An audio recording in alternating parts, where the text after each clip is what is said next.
Alright guys, it's me Momo, back with another Roblox War Tycoon video.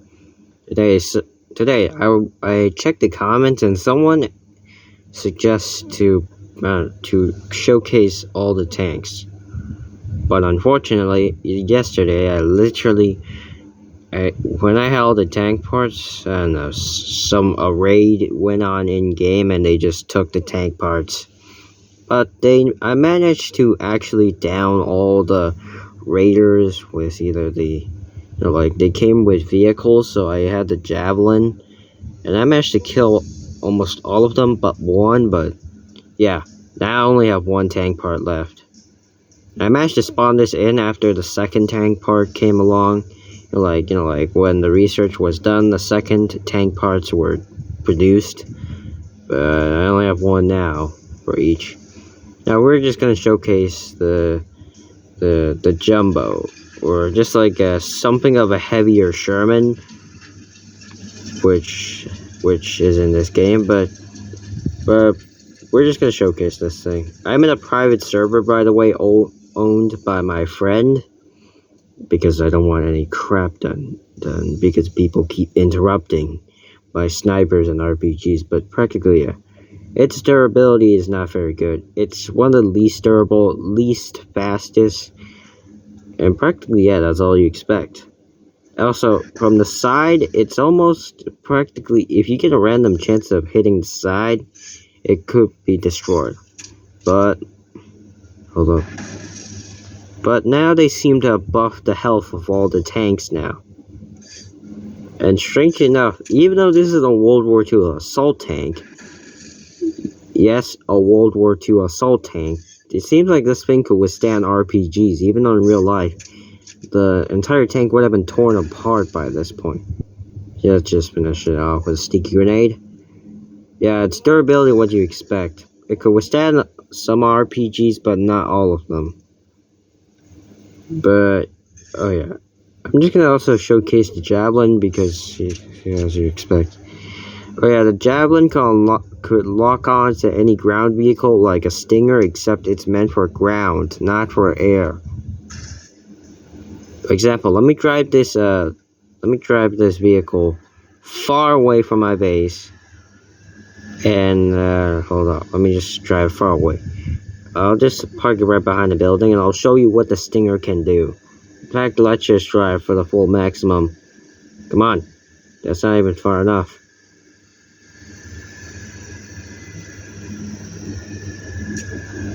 Oh crap, alright, I'll just run back to my base. Oh wait, maybe not put it on there. Because, let me show you. The Stinger has one thing.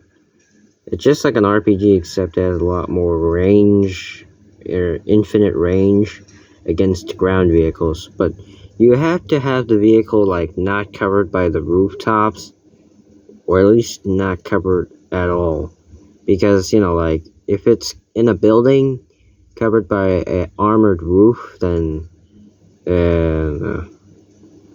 alright, I'll stop at that oil barrel, I can't say things clearly, sorry for that, but I'll stop at that oil barrel warehouse, or maybe stop at that building that I'm running forwards on. Now, you guys who remember that I just parked the vehicle over there, imagine if the vehicle was still there, and it's like, yeah, that's right, the javelin could wall hack, and if anybody thinks that it's just gonna shoot straight hitting the wall, no, it shoots upwards, and the rocket disappears for no apparent reason. But basically, the javelin in this game could wall hack any ground vehicle, no matter how far they are. In fact, let me just go a bit far away. In fact, I'll just go back to my base. Alright? Keep watching, because this thing still has the wall hack capability, because its rocket shoots upwards. Not like the RPG, which shoots like a projectile. So yeah. Alright, we're almost at my base, but practically the Stinger could still wall hack, which its rocket shoots upwards. Only major flaw is that it does less damage than the RPG, and that like if the vehicle's under a roof, like such as hold up, such as a roof, like hold up, a roof such as this one right up here, or any thick metal or thick wood, or just a thick rooftop, it will practically demote the Stinger's damage if it's like enclosed, but would still do damage if the rooftop was thin and it wasn't much cover. But it will like make it, the vehicle would be invincible if it wasn't exposed from the air. But the Stinger could wall hack. RPG could still do close range damage, although they just buffed the health of the tanks, because apparently for some reason I heard some people that the health of the tanks is too beefy or too low, they say. Some say it's too strong, too beefy. Some say it's too low. But I'll showcase. We just done showcasing the Jumbo. It could last some RPG hits, but nothing ever lasts that long in Military Tycoon, because people are so toxic that they will pull out a helicopter after you kill them or nuke your base. But practically, yeah, Javelin shoots. Let me show you how does a Javelin work when you fire it. Alright, yeah. Practically against any tank besides a ground vehicle, the Javelin's not really good for much. But if you use an RPG, that would be a slight figure up ball. Yeah, they could have buffed the health of all the tanks by now. There's no way they would have withstand that, but they updated the health because people say it's too weak. Because people with RP... Wait, am I? Yeah, grenades don't do much, besides for the RPGs, which slightly do more, but remember, sometimes not even impacts do anything. But there's this minor weakness that my friend discovered, is that you can hop inside if you're the attacking team, and then blast whoever is driving the tank from within. Oh yeah, forgot to mention, bullets in this game rarely affect tanks. Look at that. You may look and say, oh look, it's affecting it slightly. Well yeah, that's because I already damaged it with an RPG and a sticky grenade.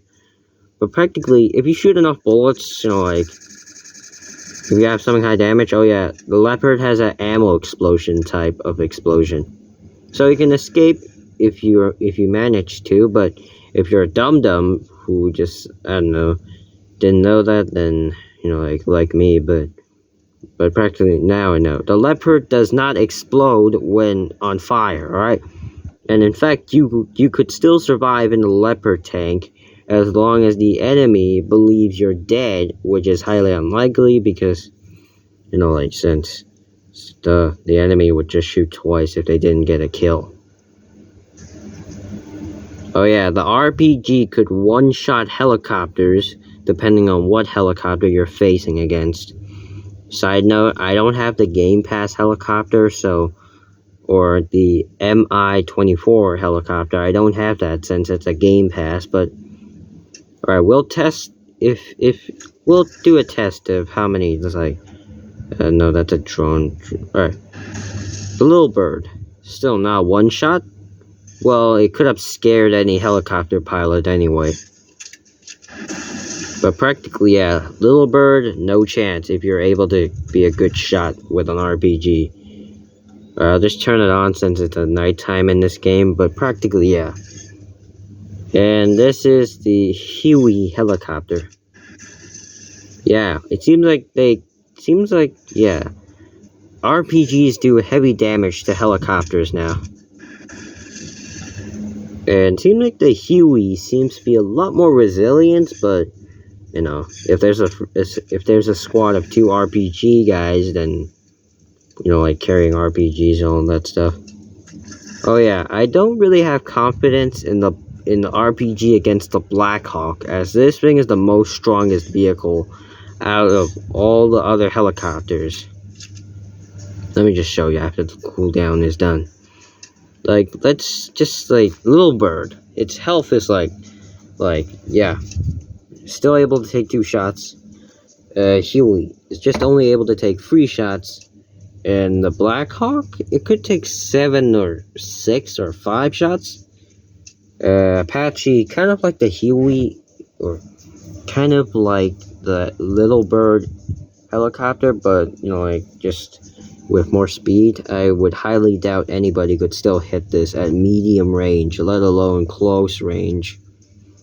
Alligator. You know, at this point, most of the helicopters we have in here, Little Bird, Apache, KI-52, Eurocopter in this game are practically almost going to be 2-shotted or 3-shotted by an RPG if they were like landing on the ground or like so close, so big, so close that they can't dodge an RPG shot unless if their pilots finally wake up. Oh yeah, as I said, I don't have the Game Pass helicopter, so yeah. DeLorean.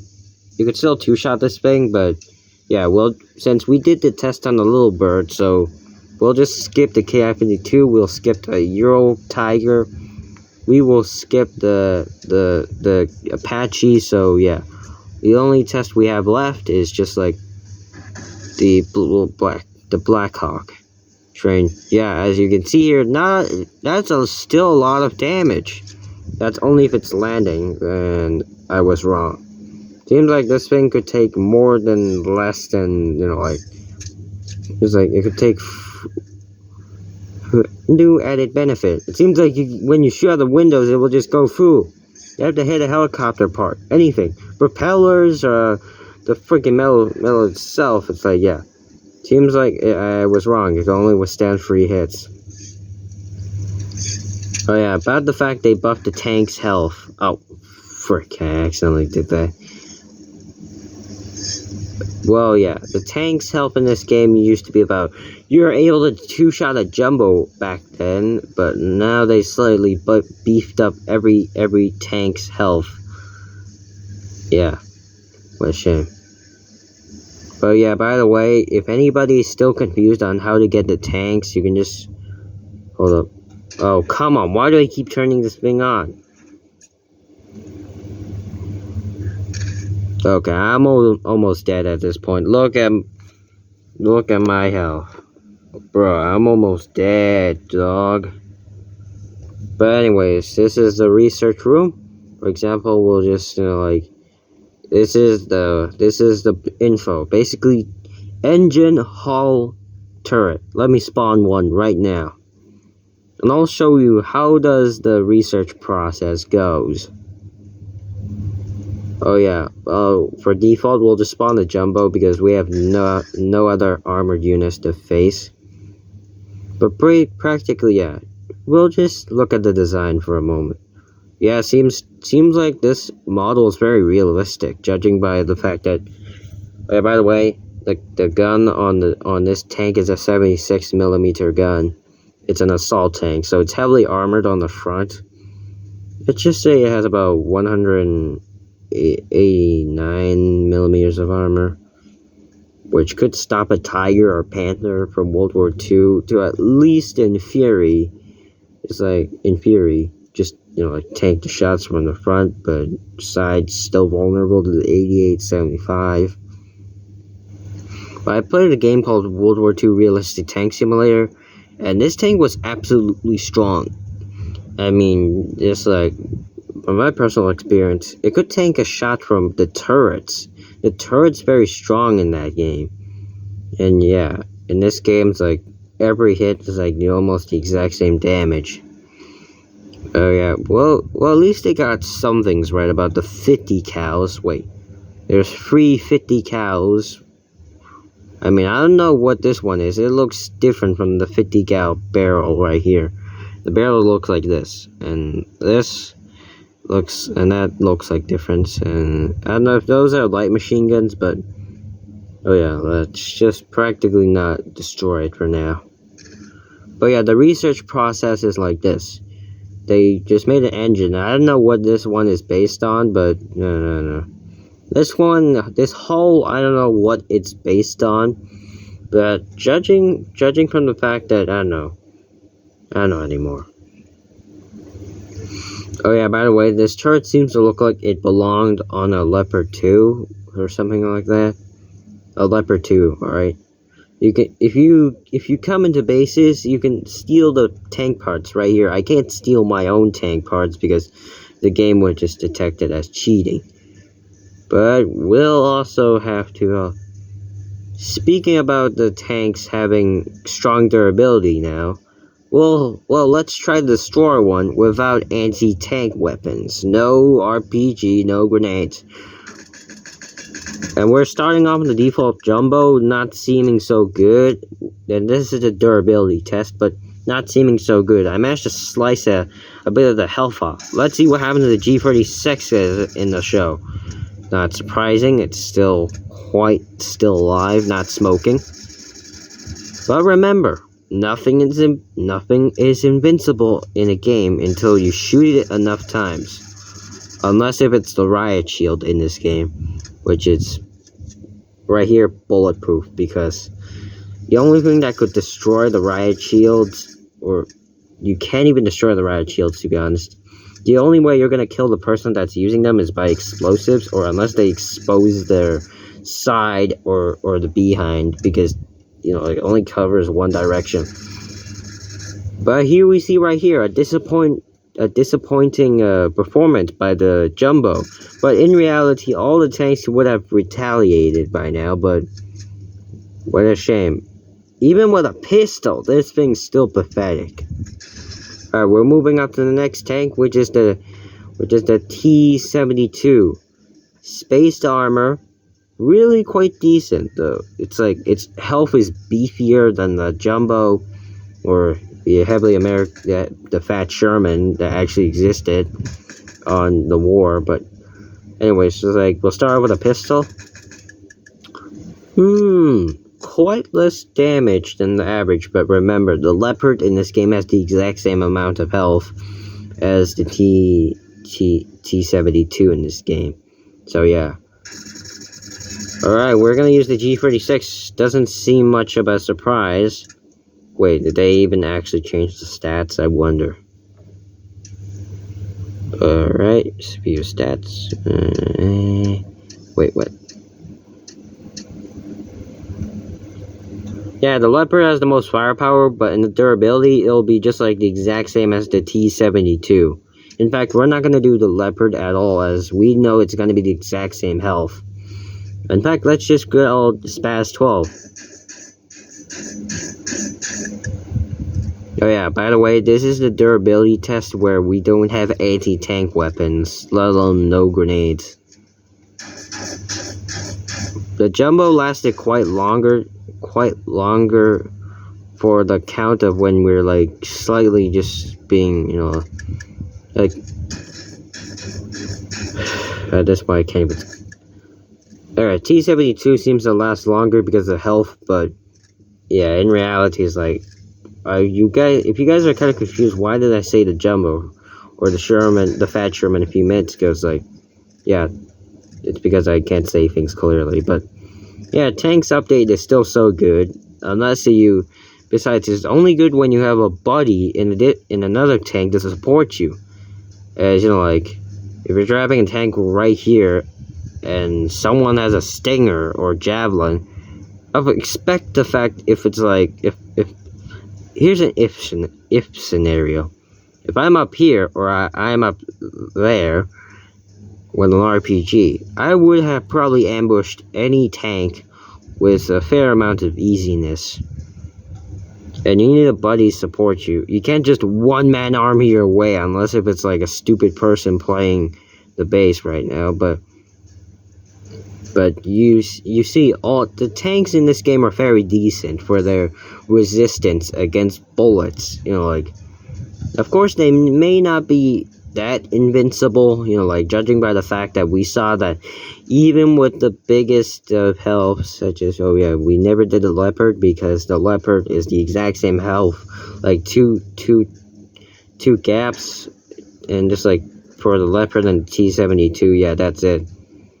Oh yeah, by the way, there's like, if anybody's like still just like doesn't care about the stats or the performance, but here's the thing, how to unlock the tanks. You need the rebirth 6 times.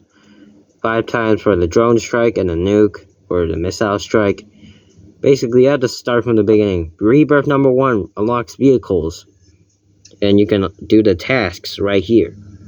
For example, they also have an RPG task on the 2nd floor of the base.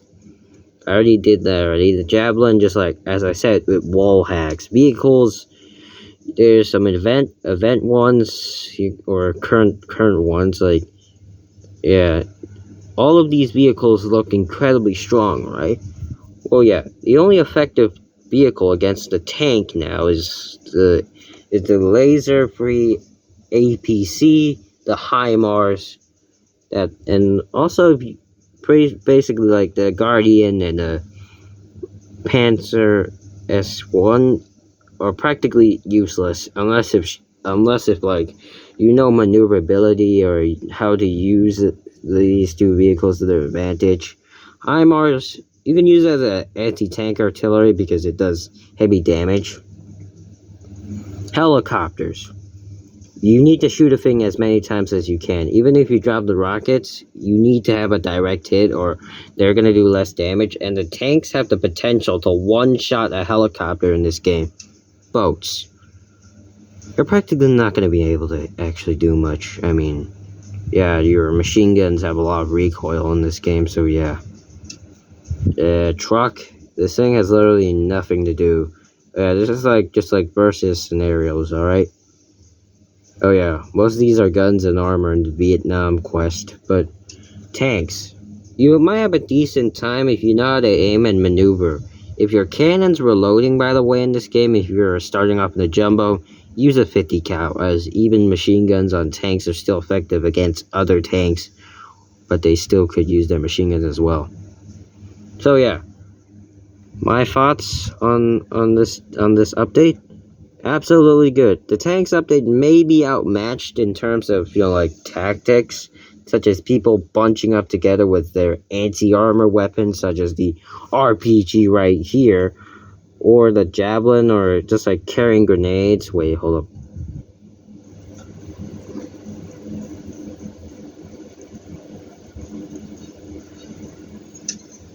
For example, like, bunching up with their grenades and having anti-armor weapons and spamming anti-aircraft guns right here. Right there, basically an anti-aircraft right there. I mean, yeah. That's still quite decent, though. As long as you have someone to silence the infantry, i.e. the player that's, like, very skilled, or at least getting too close with an anti-armor weapon that might do some deadly damage. Yeah, the tanks update is pretty good. Practically, you need some little infantry support as well. But, practically, yeah. Make sure to like and subscribe if you agree. I don't know, just comment if you don't, alright? I'll see you guys next time, and that's the showcase of all the tanks, their strengths, and weaknesses.